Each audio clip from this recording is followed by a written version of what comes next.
வணக்கம் என் அன்பு உறவுகளை. பொன்னான விதி 5. அமைதியாக இரு. Stay com. அவசர உலகத்தில் அக அமைதியை தேடி இந்த பகுதிக்குள் பயணிப்போம்.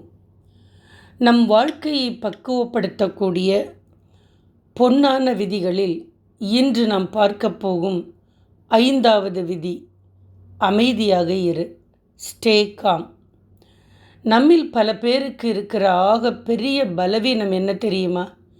இப்போதே, இந்த நொடியே எனக்கு எல்லாம் கிடைத்து விட வேண்டும், எல்லா கேள்விகளுக்கும் இப்போதே விடை வந்துவிட வேண்டும் என்று துடிப்பதுதான். ஆனால் இயற்கையின் விதிகளின்படி சில நேரங்களில் நீங்கள் ஆசைப்படும் விஷயம் உங்களுக்கு கிடைக்காமல் இருக்கலாம். ஏன் தெரியுமா?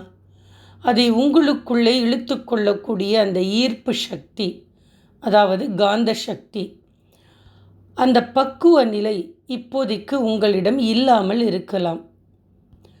அந்த நிலையில் நீங்கள் எவ்வளவுதான் தலைகீழாக நின்றாலும் அது உங்களிடம் வராது.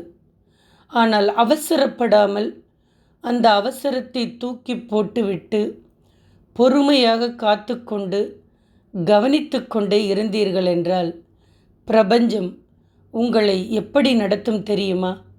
அதை உணர்த்தக்கூடிய 4 ஆழமான அமைதியான இயற்கை உவமைகளை பார்ப்போம்.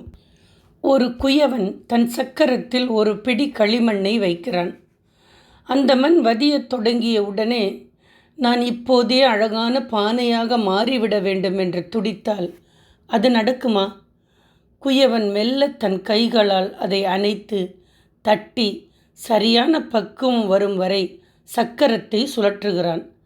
அந்த மண் அமைதியாக குயவனின் கரங்களுக்குள் தன்னை ஒப்புவித்து கொண்டு சுழலும்போதுதான் அது ஒரு அழகான மதிப்புமிக்க பாண்டமாக மாறுகிறது.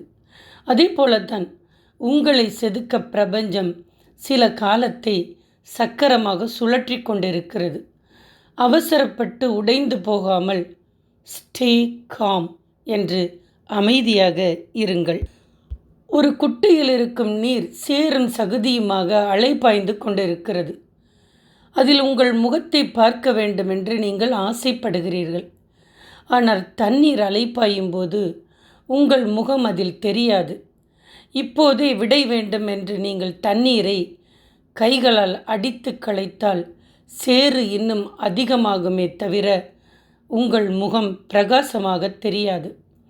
நீங்கள் செய்ய வேண்டியதெல்லாம் கைகளை கட்டிக்கொண்டு அமைதியாக காத்துக்கொண்டு கவனிப்பது மட்டும்தான்.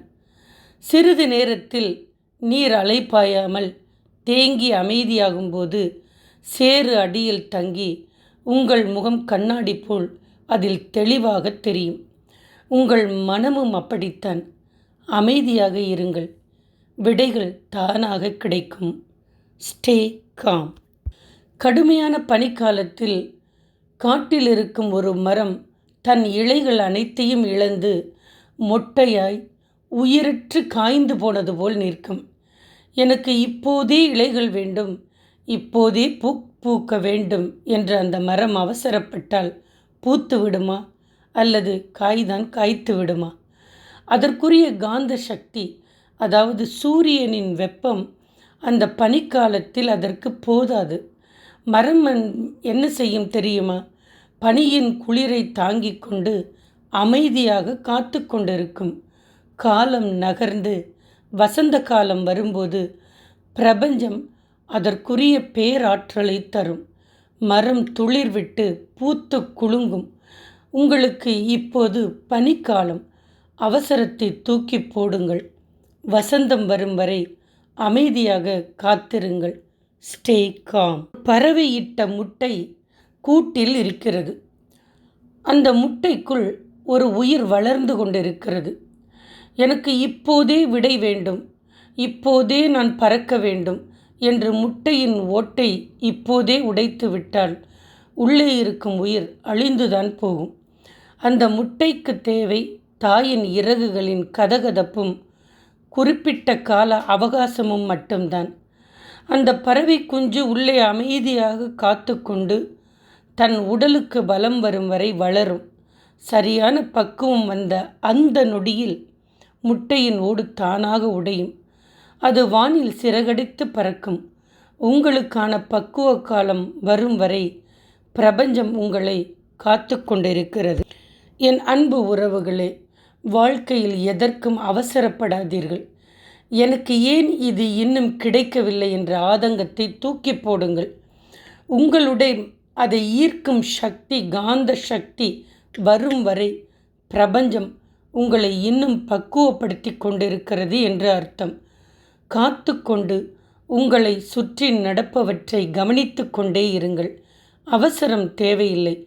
பிரபஞ்சத்தின் கால அட்டவணையின்படி நீங்கள் சேர வேண்டிய உன்னதமான இடத்திற்கு அது உங்களை சரியான நேரத்தில் நடத்தியே தீரும். Stay com. அமைதியாக இருங்கள். நன்றி. நாம் எப்போதும் இணைந்தே பயணிப்போம்.